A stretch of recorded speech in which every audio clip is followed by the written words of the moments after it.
મારી લેખમાળા વિચારોનો વંટોળ ભાગ 14મો પ્રસ્તુત કરી રહ્યો છું. નો યોર કસ્ટમર KYC બેંકવાળાએ જરૂરી કર્યું છે. ફોર્મ ભરવું પડે છે. ફોર્મ ભરતા લખાવે છે ફાધર્સ નેમ અને મધર્સ નેમ.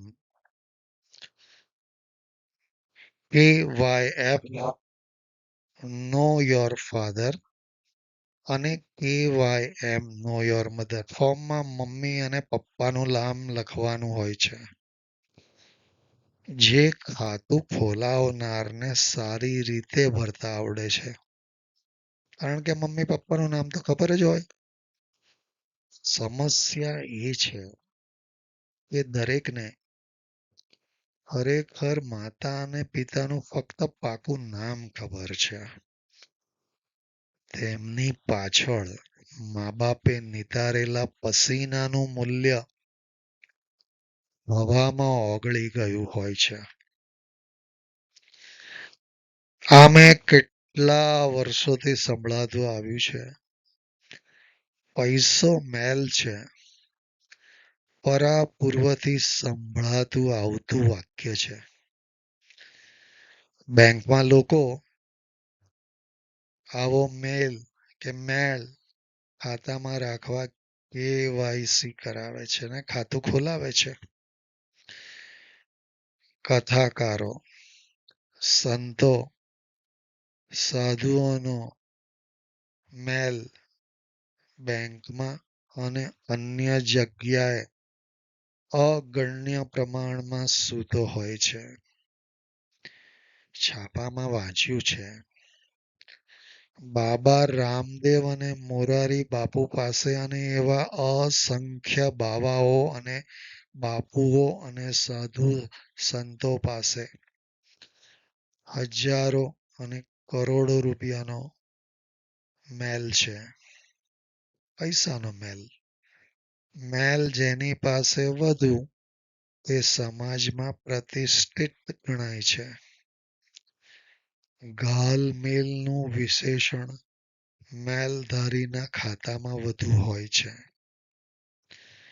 સમાચારમાં અવારનવાર સાધુ સંતો પર છાંટા ઉડે છે. એક સ્વામિનારાયણ સંતના રૂમમાંથી એક સુંદર સ્ત્રી ભક્ત બહાર નીકળતા મંદિરના પરિસરમાં ભક્તોની નજરે ચડી ગયા પછી સ્ત્રી ભક્ત ઓછી બદનામ થઈ અને સંત વધુ. છાપે ચડ્યો એ વધુ પ્રખ્યાતિ મેળવે છે.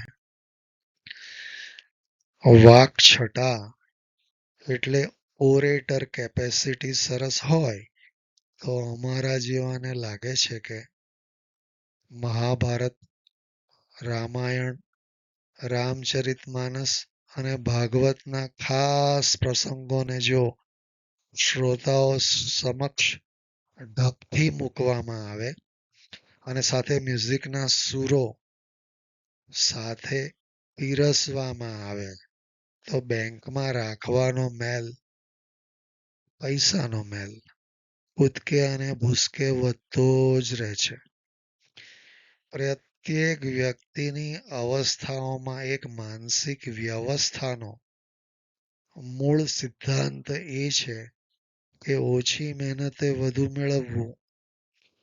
કરમની કઠણાઈ એ છે કે કથાકાર વક્તા ઓછા છે. કરમની કઠણાઈ એ છે કે કથાકાર વક્તા ઓછા છે અને શ્રોતા ભક્તજનો વધારે છે. નિર્વાજ પ્રેમ માતા આપી શકે. નિર્વ્યાજ પ્રેમ માતા આપી શકે, માસી નહીં. ભગવાનના પ્રેમ દર્શન મંદિરમાં કરવા હોય તો રિસેપ્શનિસ્ટ તરીકે દાનપેટી હોય છે. ટ્રસ્ટીઓ અને ચપરાસીઓ CCTV કેમેરા સામે નિર્લજ્જ થઈને પૈસાનો મેલ પોતાની તિજોરીમાં ટ્રાન્સફર કરે છે. અયોધ્યાનું રામ મંદિર હાલનું ચર્ચાતું, જીવતું, જાગતું ઉદાહરણ છે. બેંક પૂછે છે નામ અહીં માતા પિતાનું સરેરાશ. બેંક પૂછે છે નામ અહીં માતા પિતાનું સરેરાશ, પણ ભૂલી ગયા સૌ એમના પસીનાનો ઇતિહાસ. જે મેલ ગણીને ત્યાગ્યો તો સંતો મહંતોએ જગમાં, એ જ મેલ આજે સૂતો છે અબજો થઈને બેંકમાં. વાકછટાના સૂરે અહીં કથાના નામે વેપાર છે. વાકછટાના સૂરે અહીં કથાના નામે વેપાર છે. શું દાન પેટી જ હવે ઈશ્વરને મળવાનું મુખ્ય પ્રવેશ દ્વાર છે? શું દાન પેટી જ હવે ઈશ્વરને મળવાનું મુખ્ય પ્રવેશ દ્વાર છે? મિત્રો, આજનો મારો આ લેખ વિચારોનો વંટોળ ભાગ 14 તમને ગમે હોય તો જરૂરથી લાઈક કરશો અને સબસ્ક્રાઈબ કરશો.